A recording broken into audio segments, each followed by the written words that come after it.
Este salmo contiene varios temas y contiene varias verdades importantes. Número uno, la soberanía de Dios.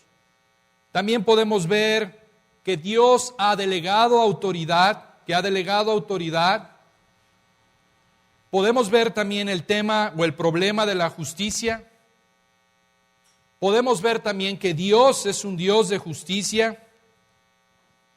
Este salmo contiene un lenguaje jurídico, contiene lenguaje legal que se usaba en las cortes. Esto es un salmo que su lenguaje tiene que ver como cuando estamos presentes delante del gran juez. Vocabulario de abogados, podríamos decirlo. Contiene mucho contenido legal. Esto es un reclamo, esto es un salmo imprecatorio donde Dios demanda judicialmente a los jueces.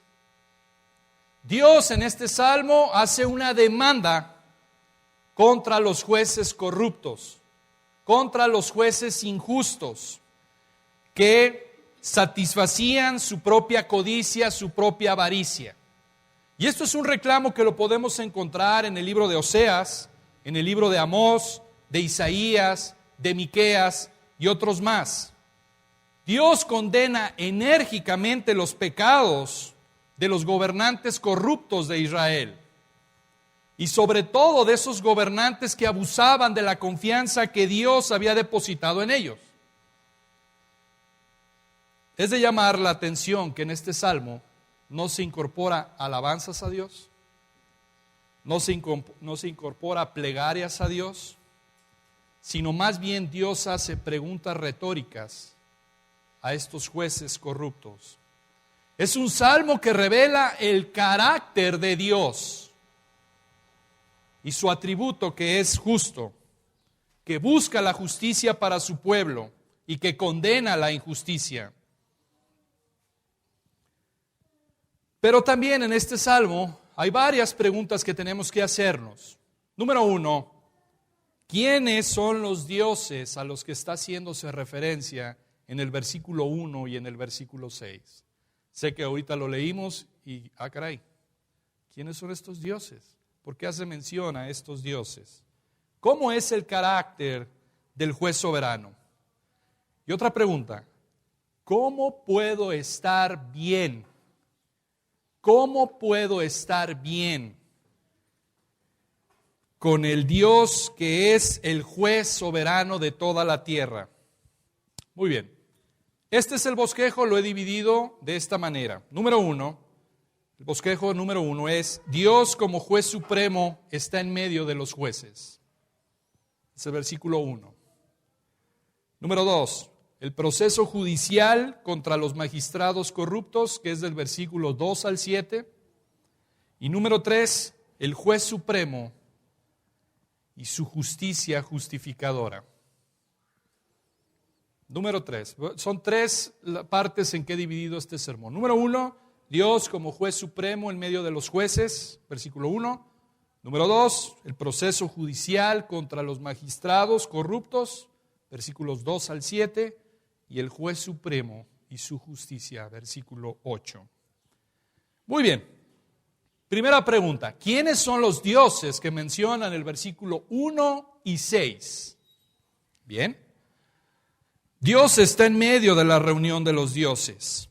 Esta palabra dioses, de hecho si se fijan en la escritura, no viene con D mayúscula, sino con D minúscula.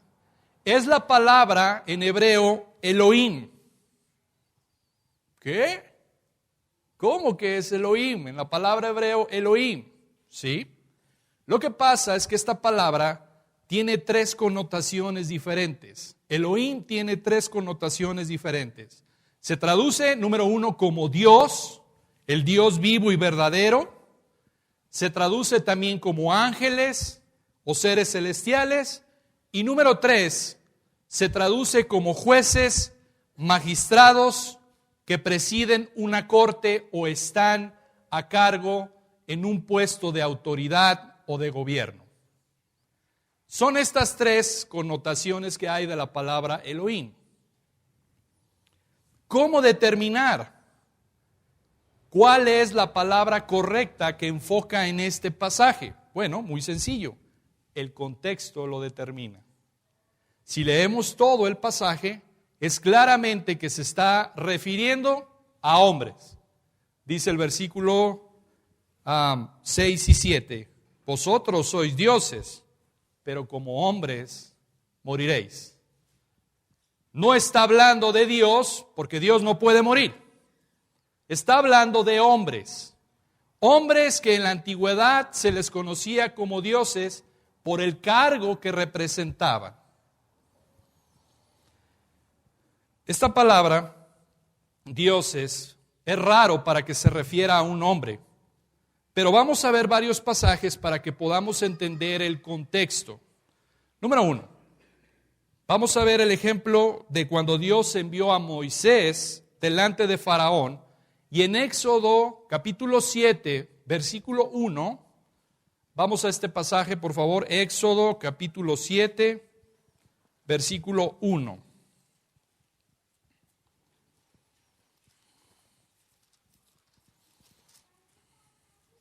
Dice la palabra, Jehová dijo a Moisés, mira, yo te he constituido, ¿qué? Dios para Faraón, y tu hermano Aarón será tu profeta. Note que, otra vez, no está escrito con D mayúscula, sino con una D minúscula. Entonces, significa que Moisés iba a llevar un mensaje de parte de Dios. Está hablando las palabras de Dios. Por lo tanto, era un representante de Dios para o delante de Faraón.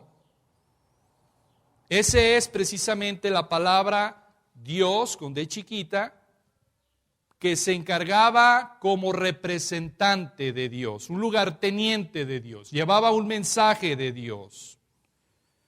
También la palabra Elohim se traduce como jueces. Vamos a Éxodo 21:6, ahí mismo en el libro de Éxodo, pero ahora vamos al capítulo 21, versículo 6.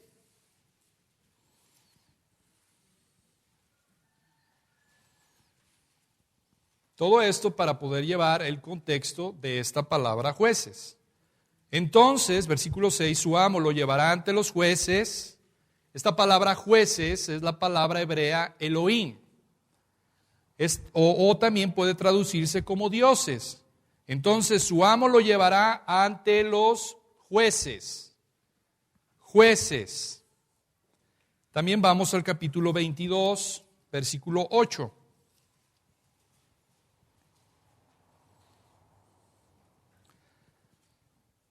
Si el ladrón no fuera hallado, entonces el dueño de la casa será presentado a los jueces para que se vea si ha metido su mano en los bienes de su prójimo. Y versículo 9, en toda clase de fraude, sobre buey, sobre asno, sobre oveja, sobre vestido, sobre toda cosa perdida, cuando alguno dijere esto es mío, la causa de ambos vendrán delante de los jueces. Y el que los jueces condenaren pagará el doble a su prójimo. Esta palabra jueces es la misma palabra que se encuentra en el Salmo 82. Se traduce también como dioses. Entonces podemos ver en este contexto que tiene que ver con juicio, con representantes de Dios. Por último, vamos al libro de Jueces. Jueces, capítulo 5,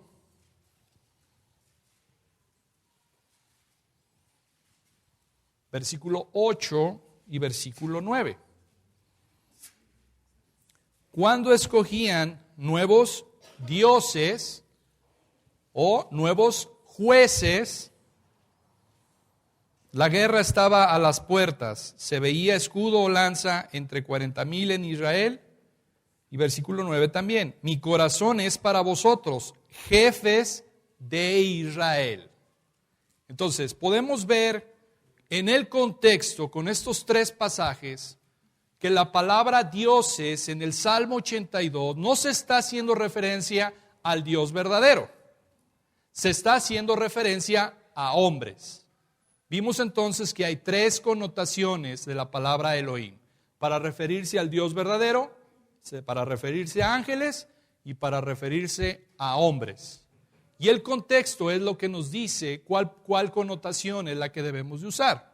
Entonces, la connotación en el Salmo 82 se está refiriendo a hombres que han sido puestos por Dios para representar a Dios, para impartir justicia.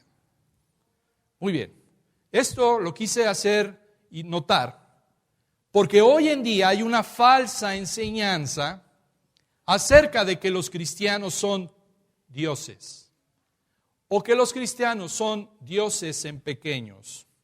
Eso es totalmente falso y eso es una herejía total. No somos dioses los cristianos. Somos pecadores redimidos por la sangre de Cristo, pero no somos dioses. Esta enseñanza es muy popular el día de hoy acerca de que los cristianos son dioses y gusta mucho porque esas palabras endulzan el oído. Endulzan, seducen el oído. Cuando tú llegas a una congregación y te dicen, tú eres un Dios pequeño, wow, eso a nuestra carne seduce, deleita. Cuando tú llegas a una congregación y te dicen, eres un pecador que has violado la ley de Dios y Dios está airado por tu pecado, eso a la carne no le gusta. Pero eso es precisamente lo que Dios quiere que oigas el mensaje. ¿Por qué? ¿Cuál fue la tentación de Adán y de Eva, específicamente de Eva? ¿Qué le dijo Satanás? Si comes, ¿seréis qué? Seréis como Dios. Y hoy en día esa misma enseñanza trata de seducir y de decir, tú eres un Dios. Eres un Dios pequeño, pero no somos dioses. No somos dioses. Dios ha hecho de esta misma masa corrupta una nueva naturaleza, que es la naturaleza de Cristo Jesús formado en nosotros, pero no somos dioses. No somos omnipotentes, no somos omniscientes, somos creación, no creadores. Esta enseñanza la enseñan diferentes sectas como la Nueva Era, como los mormones, como los gnósticos, como el hinduismo y otra secta que se llama Creciendo en Gracia, solo para citar unos ejemplos de acerca de toda esta falsa enseñanza. No somos dioses. Ahora, regresemos a nuestro pasaje en Salmo 82 para poder verlo. Dios está en la reunión de los jueces. Podemos traducir esta palabra. Dios está en medio de la reunión de hombres que tienen autoridad, de magistrados, de reyes, de simples mortales a los cuales Dios ha delegado una responsabilidad.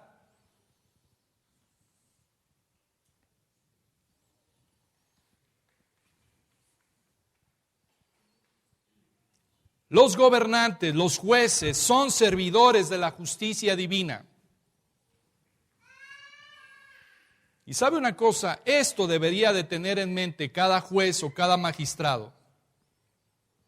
Él está en esa posición porque Dios lo ha puesto en esa posición. ¿En qué me baso para decir eso? Bueno, acompáñenme a Romanos. Vamos a Romanos capítulo 13.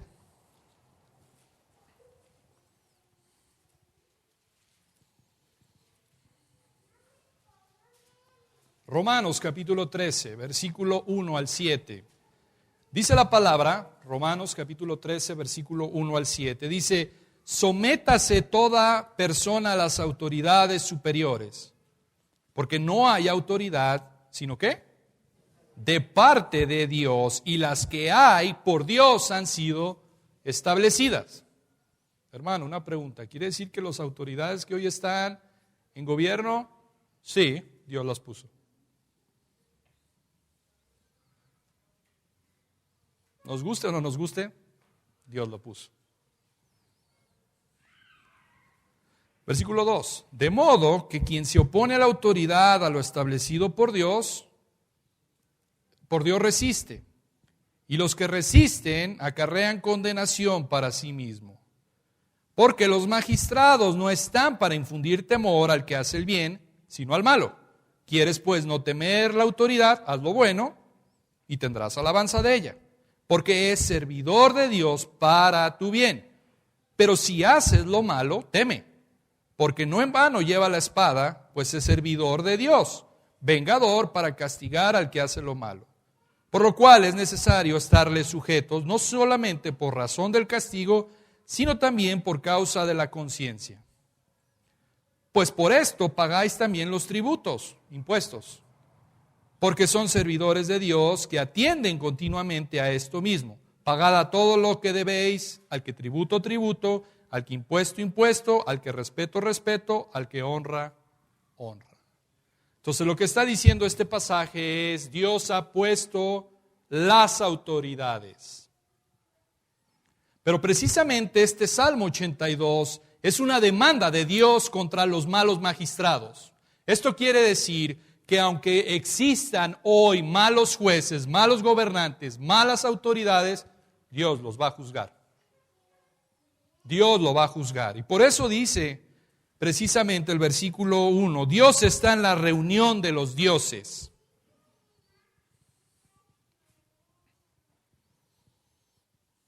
Esto es una imagen poderosa. Este verbo que dice está, significa estar de pie, estar en pie. Y ahí está Dios delante de todos estos magistrados, delante de estos jueces, delante de toda la autoridad, y Dios está en medio y está parado y está a punto de iniciar un juicio judicial contra estas autoridades corruptas. Es imponente este versículo. Dios está en medio de los jueces. Dios preside esta reunión. Dios está delante del supremo tribunal celestial y están compareciendo ante Él todas y cada una de las autoridades. ¿Sabe una cosa? Esto debería de tener en mente todos nuestros magistrados y nuestros jueces. Que ellos van a dar cuenta a Dios de sus acciones. Y sabe una cosa, si ellos tomaran en cuenta lo que dice la palabra de Dios, no se tomarían a la ligera las sentencias que pronuncian. Porque precisamente Dios les hace esta pregunta: ¿hasta cuándo juzgaréis injustamente? No están ahí sentados porque hicieron las cosas bien, sino precisamente porque fueron injustos. Sus sentencias fueron injustas porque protegieron al impío en vez de defender al débil. Y Dios hace esta pregunta retórica: ¿hasta cuándo juzgaréis injustamente y aceptaréis las personas de los impíos? ¿Hasta cuándo aceptaréis cohecho, soborno? ¿Hasta cuándo? Ha sido un mal juez. Si ellos fueran conscientes de que ellos van a dar cuentas delante del juez soberano, supremo de toda la tierra, ellos se la pensarían 2 veces antes de aceptar soborno, cohecho y defender al inicuo y meter a la cárcel a la gente indefensa, inocente. ¿Por qué? Porque Jeremías 48:10 dice: maldito el que hiciere indolentemente la obra de Jehová. Duro pasaje. Maldito el que hiciere indolentemente la obra de Jehová.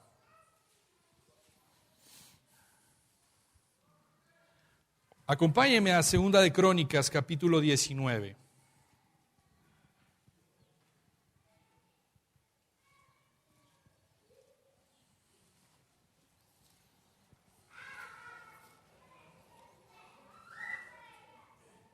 Segundo libro de Crónicas, capítulo 19, versículos 6 y 7. Este es un tremendo pasaje. Dice la palabra, y dijo, ¿quién dijo? Dios, a los jueces, mirad lo que hacéis, porque no juzgáis en lugar de hombres, sino en lugar de ¿quién? De Jehová, el cual está con vosotros cuando juzgáis. Sea pues con vosotros el temor de Jehová. Mirad lo que hacéis, porque con Jehová nuestro Dios, ¿qué? No hay injusticia ni acepción de personas, ni admisión de cohecho. Wow, tremendo pasaje. Mira, ten cuidado. Esto es como un signo así, alerta. Ve lo que estás haciendo. Pero mi pregunta es, ¿solamente el pasaje se está refiriendo a los jueces? ¿O también nos está hablando a ti y a mí? Mira, ten cuidado con lo que estás haciendo, porque con nuestro Dios no hay injusticia. Es cierto que el contexto está hablando de los jueces, pero no solamente habla de los jueces, también le está hablando a ti y a mí. Somos muy buenos para demandar justicia, pero asimismo andamos y caminamos en la justicia con nuestro Dios. Mira lo que haces. ¿Por qué? Porque no juzgáis en lugar del hombre, sino en lugar de Jehová. Un juez cuando juzga no lo hace en lugar del hombre, lo hace en el lugar de Dios. Es un buen pasaje para llevárselo a todos nuestros jueces y magistrados, ¿no es cierto? Ve lo que dice la palabra de Dios. Pero vuelvo a repetirlo, no solamente nuestros jueces, sino también nosotros. Lo que enseña este pasaje de Salmo 82:1 es que los jueces son lugartenientes de Dios y van a tener que darle cuentas a Dios de su labor, de sus decisiones, de sus sentencias que han hecho. Mire, en la historia, quiero ilustrarlo con esto. En la historia de Inglaterra hay un incidente que ilustra precisamente lo que es la justicia imparcial. Se cuenta que un siervo de un príncipe del rey cometió delito. Y a pesar de la influencia que tenía este príncipe, por ser príncipe, el siervo fue sentenciado. Este príncipe, que era hijo del rey, llegó delante del magistrado y sacó su espada porque no le había gustado la sentencia que el juez había dado a su siervo. Y le dijo que lo dejara en libertad. Y el juez le dice a este príncipe, ve delante del rey y pídele a él la indolencia de este siervo. Pero te voy a pedir que guardes tu espada, porque tú como autoridad tienes que poner el ejemplo a los demás. Este joven príncipe no hizo caso y blandió su espada, amenazando al juez. El juez entonces lo sentenció a cárcel por haber hecho esto.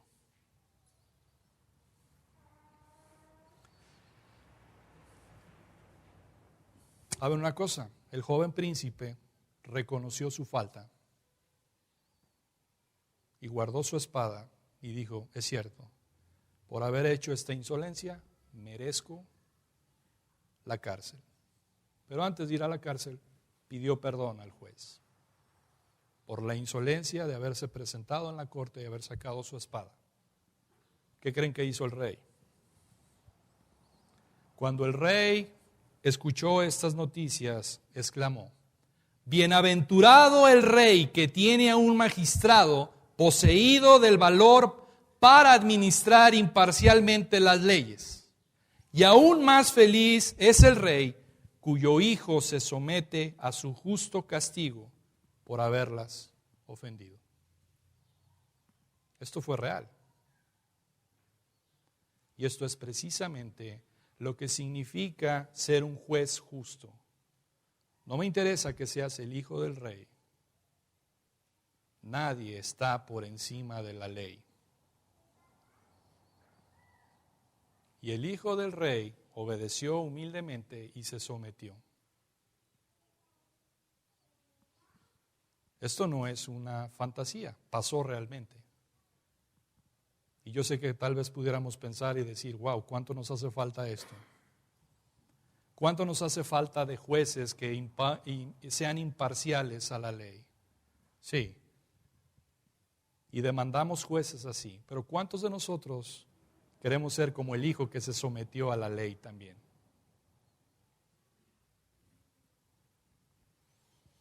Regresando a nuestro versículo 2 del Salmo 82, dice, ¿hasta cuándo juzgaréis injustamente y aceptaréis las personas de los impíos?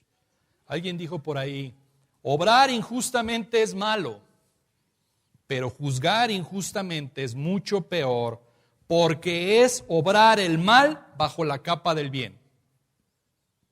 Lo voy a volver a repetir. Obrar injustamente es malo, pero juzgar injustamente es mucho peor, porque es obrar el mal bajo la capa del bien. Y eso era lo que los jueces de Israel, en el contexto cuando Asaf escribió este salmo, hacían. Protegían al inicuo, al rebelde, al malo. ¿Y sabe qué? Castigaban a la viuda, al débil. Aceptaban cohecho, soborno. Esto quiere decir que el débil, como no tenía recursos, y el malo, como tenía recursos, se los daba al juez. Ahí te va una lana, juez. ¿Para qué? Para que la sentencia salga a mi favor. Ellos habían torcido. Estos hombres se habían endiosado con ellos mismos, creyendo que no podían o que no tenían que darle cuentas a nadie más que a sí mismos.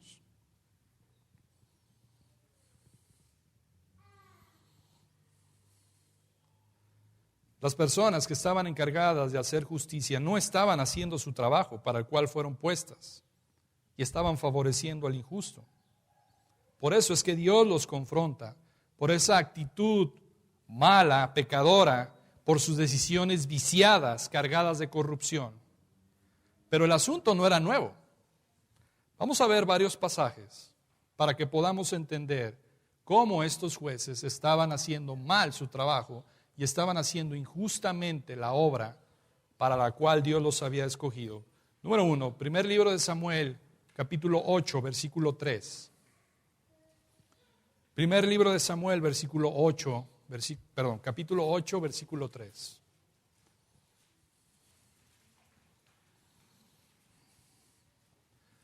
Dice la palabra, pero no anduvieron los hijos por los caminos de su padre, antes se volvieron tras la avaricia, dejándose sobornar y pervirtiendo ¿qué? El derecho. ¿De quién está hablando aquí? De los hijos del sacerdote Elí. Tomaban la ofrenda que habían traído a Dios y ellos tomaban y escogían para ellos. Y por estos pecados Dios los castigó y le quitó la vida a ellos. Esto quiere decir que aún los jueces con sus sentencias malas no quedan sin castigo. Vamos a Isaías capítulo 1, versículo 17. Isaías capítulo 1, versículo 17. Dice la palabra, aprended a hacer el bien, buscad el juicio, restituid al agraviado, haced justicia al huérfano, amparad a la viuda. Cuando Dios está diciendo esto, es porque no lo estaban haciendo. Es porque estaban haciendo todo lo contrario. Destruían a la viuda. No hacían justicia al huérfano. no restituían al agraviado, se quedaban con ellos, con las triquiñuelas de la ley, torcían el derecho y ellos estaban agraviando más a los desamparados. Ahí mismo en Isaías, capítulo 3, versículos 13 al 15, me encanta este pasaje. Dice la palabra: Jehová está en pie, ¿para qué? Para litigar, y está en pie para juzgar a los pueblos. Jehová vendrá a juicio contra los ancianos de su pueblo y contra sus príncipes. Porque vosotros habéis devorado la viña y el despojo del pobre está en vuestras casas. ¿Qué pensáis vosotros que majáis mi pueblo y moléis las caras de los pobres? Dice el Señor Jehová de los ejércitos. Me encanta porque este versículo 3 es imponente. Jehová está en pie para litigar. Jehová está en pie para defender al huérfano, para defender a la viuda. Y va contra los ancianos de su pueblo porque no están haciendo justicia a su pueblo. Jeremías 21:12.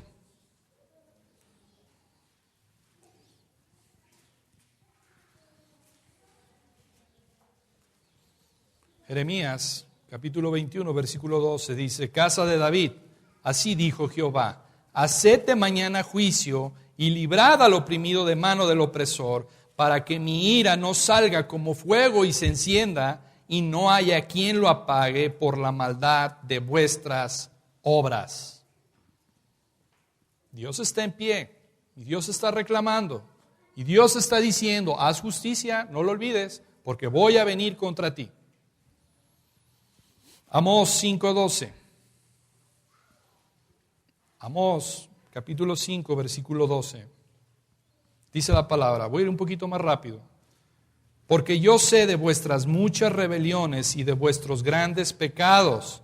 Sé que afligís al justo y recibís cohecho, y en los tribunales hacéis perder su causa a los pobres. Sé de tus rebeliones, sé de tus grandes pecados. ¿Cuáles son? Afliges al justo, recibes soborno y haces perder la causa de los pobres. Tuerces, voy a venir contra ti. Miqueas 7:3. Dice la palabra: para completar la maldad con sus manos, el príncipe demanda y el juez juzga por recompensa, y el grande habla el antojo de su alma y lo confirman. Wow, hasta el gobernador, hasta el rey ahí. Dame una lana y juzgo a tu favor. ¿Se parece a lo que estamos viviendo hoy en día? Por eso el versículo 2 dice: ¿hasta cuándo vas a juzgar injustamente? ¿Hasta cuándo? Por eso dice el versículo 3 y 4, defiende al débil y al huérfano, haz justicia al afligido y al menesteroso, libra al afligido y al necesitado, líbralo de la mano de los impíos. Para esto te he puesto, para esto tienes autoridad, esto es lo que quiero que hagas. Eso es justicia, eso es andar en justicia. Estos versículos revelan la urgencia y la seriedad del reclamo. Defender al débil.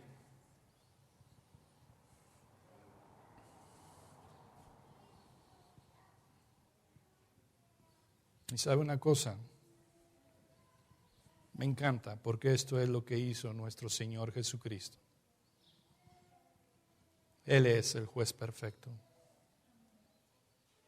Él es el juez perfecto. Vea lo que dice. Vamos a Juan, capítulo 8.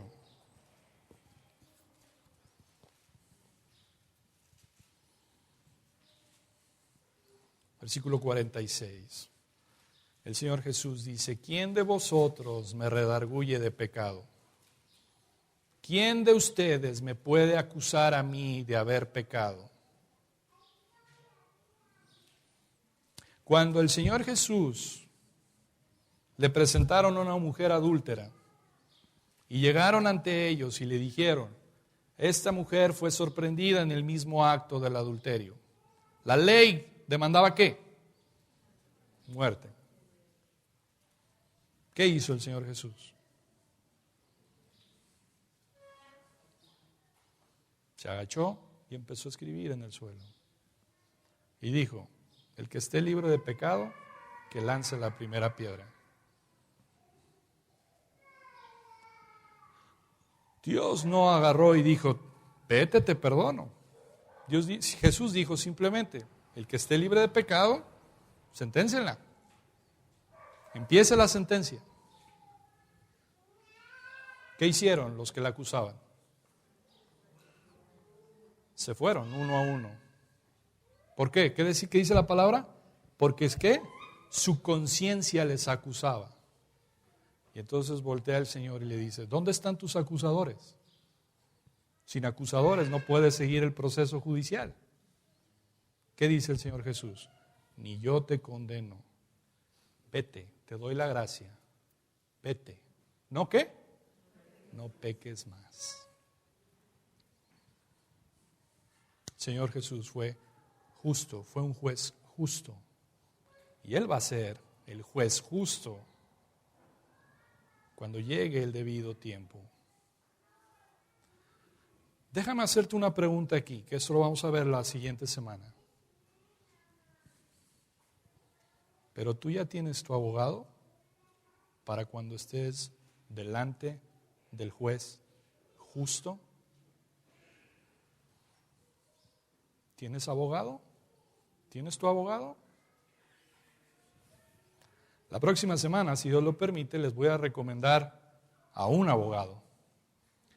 Y este abogado nunca ha perdido un caso. Nunca ha perdido un caso. Pero eso va a ser la próxima semana. ¿Quién de vosotros me redarguye de injusticia? ¿Sabe una cosa? Por los pasajes que hemos visto, yo no sé si usted ya se ha hecho una idea. En primer lugar, Dios es un Dios justo. Cuando decimos que Dios es un Dios justo, no es, o más bien significa, que Dios no va a pasar ninguna de las personas que hayan violado la ley, así por más pequeña que haya sido, porque Dios es justo. Y te tengo malas noticias, unas malas y unas buenas. La mala es que tú y yo hemos pecado y hemos ofendido al juez soberano, porque hemos ofendido su ley. Te guste o no te guste, dice la palabra de Dios, no hay justo ni aun uno, por cuanto todos pecaron y están destituidos de la gloria de Dios. Y me encanta ese versículo porque dice, todos pecaron, todos los que nacieron, los que están naciendo y los que van a nacer, han pecado. Y están lejos de la gloria de Dios. Y Dios es un Dios celoso, justo, que demanda perfecta obediencia a la ley. La mala noticia es que tú y yo, en mayor o en menor grado, la hemos violado. Entonces el juez justo está enojado contra nosotros. Y justamente porque hemos violado su ley. Pero Cristo no. Cristo no. El doctor Martin Lloyd-Jones dice esto acerca de este pasaje. Cristo rindió una obediencia perfecta a la ley. Él la mantuvo en pizca y en título. Él no falló en el respeto. Él cumplió la ley de Dios completamente, perfectamente y absolutamente. Y no solamente esto, Él trató con el castigo distribuido por la ley sobre todo pecado. Él tomó tu culpabilidad y la mía sobre Él y borró todo castigo. El castigo de la ley fue distribuido sobre Él. Y entonces Él ha honrado la ley completamente, positivamente, negativamente, activamente y pasivamente. No hay nada más allá de la ley que pueda exigir. Él lo ha satisfecho todo.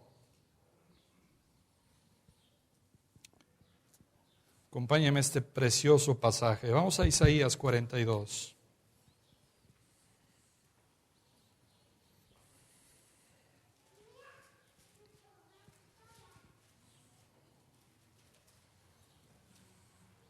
Isaías 42, versículo 21.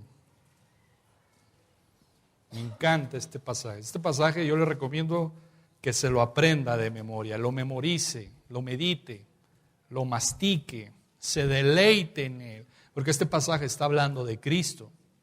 Y dice este pasaje: Jehová se complació por amor de su justicia en magnificar la ley y engrandecerla. Está hablando de Cristo. Cristo vino a cumplir la ley, a engrandecerla y a obedecerla. Y al obedecerla está hablando de su justicia perfecta. Cristo no pecó ni siquiera con un pensamiento.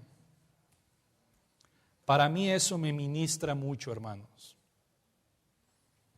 Porque no solamente está hablando del hecho, sino de la intención también. Y Cristo no pecó nunca, ni siquiera con un pensamiento.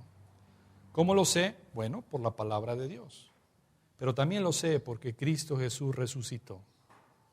Y si Él no hubiera resucitado, es porque el Padre durante 3 días estuvo examinando su vida perfecta, su obra perfecta, las intenciones del corazón. El juez justo, el juez soberano, examinó la vida de Cristo durante 3 días que estuvo enterrado.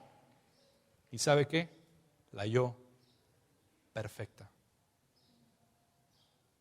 Por eso es que Dios dijo: tú no puedes, tú, como dice el salmista, tú no permitirás que tu santo vea corrupción. Entonces Dios lo levantó de la muerte. Y esa que Cristo haya resucitado es precisamente la mayor muestra de su justicia.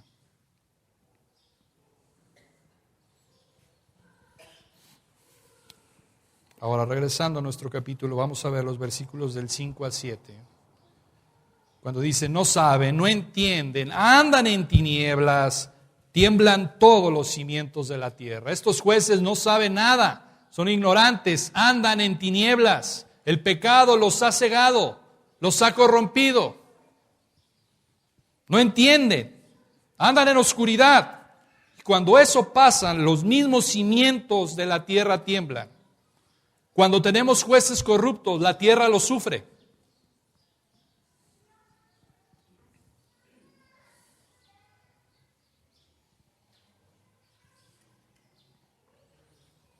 Versículos 6 y 7 viene la sentencia por parte del Señor. Yo dije: vosotros sois dioses. Yo dije: vosotros sois jueces. Yo dije: ustedes están en autoridad. Yo dije: ustedes me van a representar. ¿Pero qué? Y todos vosotros hijos del Altísimo. ¿Pero qué? Como hombres moriréis. Esa es tu sentencia. Vas a morir. Thomas Watson decía acerca de este pasaje: la meditación de la muerte arranca las plumas del orgullo. No eres sino polvo animado. ¿Puedes sentir orgullo el polvo y las cenizas? Eres un prado de heno y pronto pasará la guadaña. Yo dije: vosotros sois dioses. Pero para que no os enorgullezcáis, añade el correctivo: como los demás hombres moriréis. Sois dioses que mueren.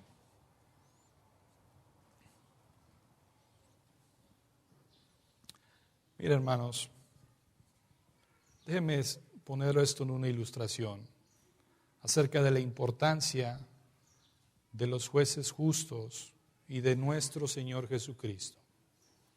Cristo vino y tomó el lugar de los pecadores. Él vino y cumplió la ley.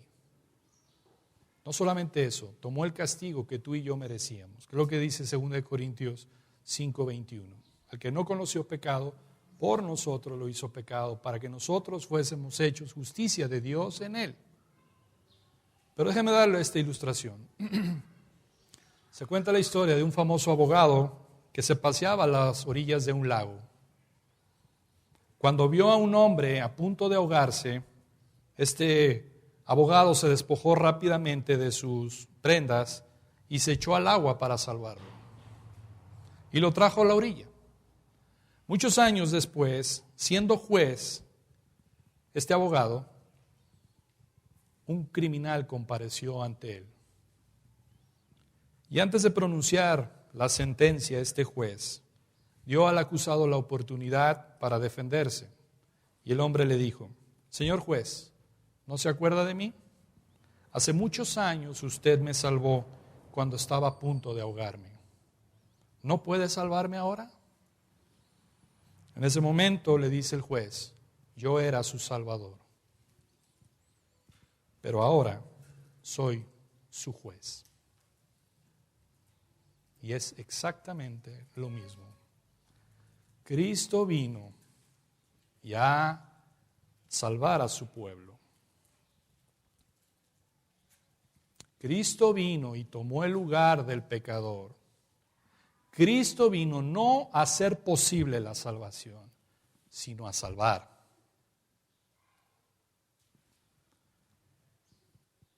Te doy un consejo, joven, adulto, mujer, que vienes aquí y estás sin Cristo.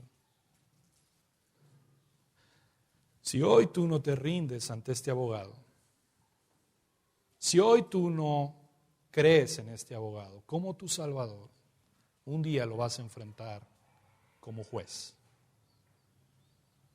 Y cuando lo enfrentes como juez, no habrá nadie que te pueda salvar. Porque el tiempo de la salvación es hoy.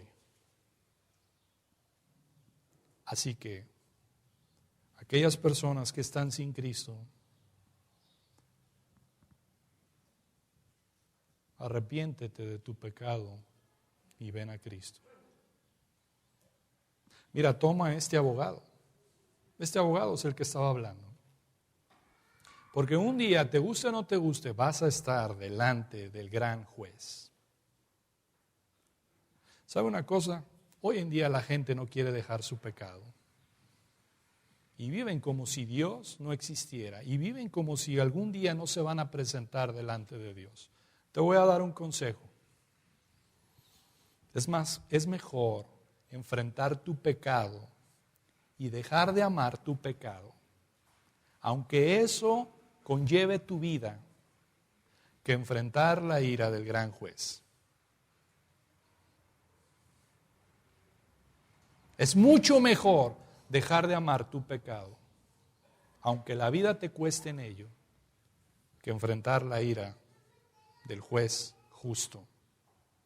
Si Dios demanda a los jueces que sean justos en sus sentencias, ¿cuánto más Él, que es justo?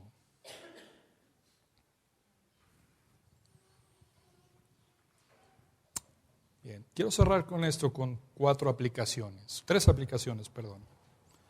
Y podemos ver y podemos pensar en este pasaje. ¿Qué tiene que ver este pasaje conmigo? ¿Qué tiene que ver este pasaje con mi actualidad? Bueno, la aplicación número 1 es: Dios ama la justicia y Dios desea que sus hijos anden y vivan la justicia también. Esto quiere decir, hermanos, que nosotros, si nos dedicamos, y este ejemplo me gusta sacarlo con los jóvenes, es: si yo me dedico a vender verdura, yo tengo que dar kilo de a kilo, no kilo de 900 gramos, no kilo de 800 gramos. Si yo vendo leche, tengo que dar litros de a litro. Esa es la aplicación, porque Dios ama la justicia.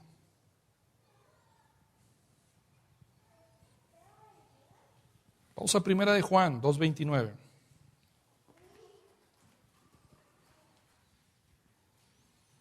Primera de Juan, capítulo 2, versículo 29, dice la palabra: si sabéis que Él es justo, sabed también que todo el que hace justicia es nacido de Él. En otras palabras, lo que está diciendo este pasaje es, el hecho de que vivas y andes en la justicia es una demostración de que en verdad has nacido de nuevo. No puedes decir que has nacido de nuevo y no andas en la justicia. Entonces, número uno, Dios ama la justicia, pero Dios también desea que sus hijos anden en la justicia. Y como también vimos en el pasaje de 2 de Crónicas 19, 6 al 7, mirad bien, mirad bien. Tú dices, bueno hermano, yo no vendo en el tianguis verdura ni leche. Sí, pero tal vez tú estás trabajando para alguien más. Y sabes una cosa, tiene que ver con la hora de la llegada. Cuando tú no llegas a tiempo a tu trabajo, estás robándole. ¿Sabías eso? Cuando tú no cumples con las horas en tu trabajo, estás robándole. ¿Y sabes qué? Eso es injusticia.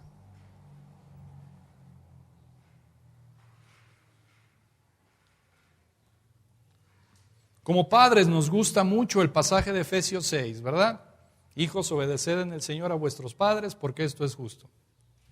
Honra a tu padre y a tu madre, que es el primer mandamiento con promesa, para que te vaya bien y seas de larga vida sobre la tierra. Como padres nos encanta eso, pero el siguiente versículo no nos gusta. Y vosotros padres, ¿no qué? No exasperéis a vuestros hijos. ¿Saben una cosa? Muchas veces como padres cometemos el error de juzgar injustamente a nuestros hijos.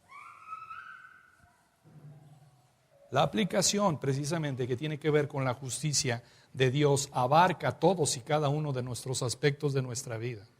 ¿Estoy siendo justo en mi familia?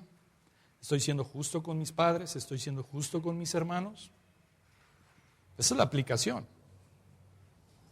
A Dios le agrada la justicia. Si yo me digo que soy hijo de Él, entonces yo debo de andar y de vivir en justicia. Esa es la aplicación número 1. Pero también tenemos que notar en esta aplicación, que es importante notarlo y quiero decirlo, no somos salvos por hacer obras de justicia. Quiero que quede bien claro esto. No somos salvos por hacer obras de justicia, sino porque somos salvos, hacemos obras de justicia.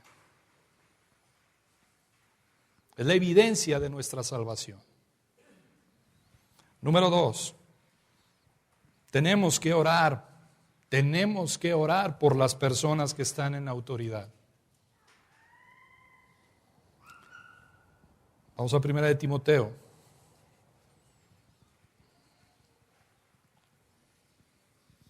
Capítulo 2.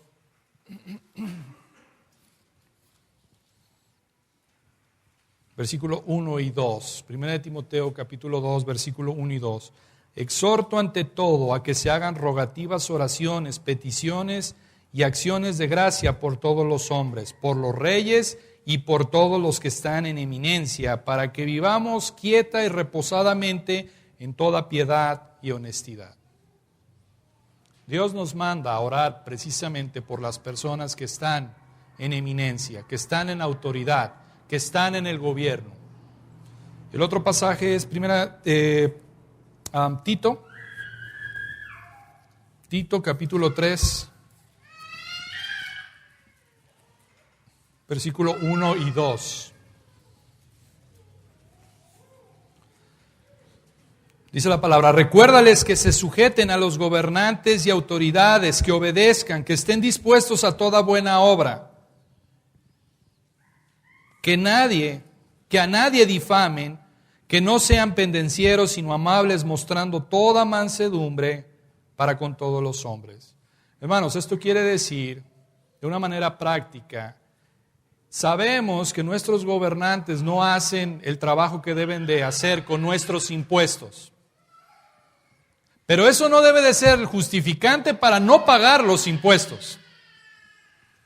Mucha gente dice, bueno, como ellos se roban los impuestos, pues yo no los pago. No se combate injusticia con injusticia.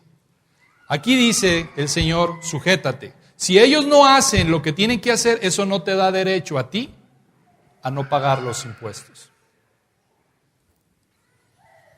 Y número 3, tenemos que cantar la justicia de Dios.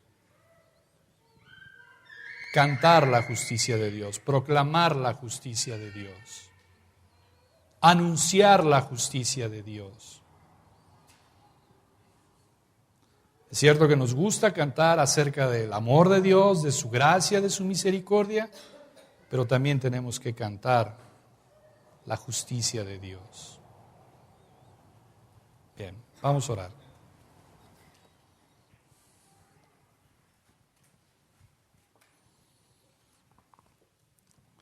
Señor mi Dios, gracias te damos hoy esta tarde, Padre, por tu palabra. Gracias, Señor, porque tú eres el juez, Señor. Eres el Dios que está en medio de los dioses. Todos se sujetan delante de ti, porque tú eres el único digno de tener autoridad. Gracias, Señor, porque tu carácter revela que eres justo. Y en ningún otro lado podemos ver tu perfecta justicia, sino en la cruz de Cristo, Señor. Gracias por ello, Señor, porque tú no pasaste, Señor, por alto el pecado, sino que lo castigaste en la cruz con tu Hijo Cristo Jesús, Padre. Señor, ayúdanos a vivir la justicia. Ayúdanos a ver, Padre, el propósito que tú tienes. Ayúdanos, Señor, a no solamente adorarte con nuestros labios, sino con nuestro corazón, con nuestra mente, con nuestras acciones, Señor. Ayúdanos a meditar nuestros caminos, nuestro corazón, nuestra voluntad, Señor. Perdónanos, Padre. Es consuelo saber que tu palabra dice que si hemos pecado, abogado tenemos para contigo, a Jesucristo el justo. No estamos aquí, Señor, en ningún sentido apropiándonos o justificándonos delante de ti por alguna buena acción que podamos tener. No, estamos aquí por la justicia de otro, que es la justicia de tu Hijo Cristo. Y si nos vamos a gloriar, va a ser en Él, porque no hay nada bueno en nosotros. Gracias, Señor, porque tú eres justo, por tu carácter santo, justo, y porque tú, Señor, no dejarás, Señor, ningún pecado de nadie sin castigar. Te doy las gracias, Señor, inmerecidamente, porque mi pecado lo castigaste en Cristo.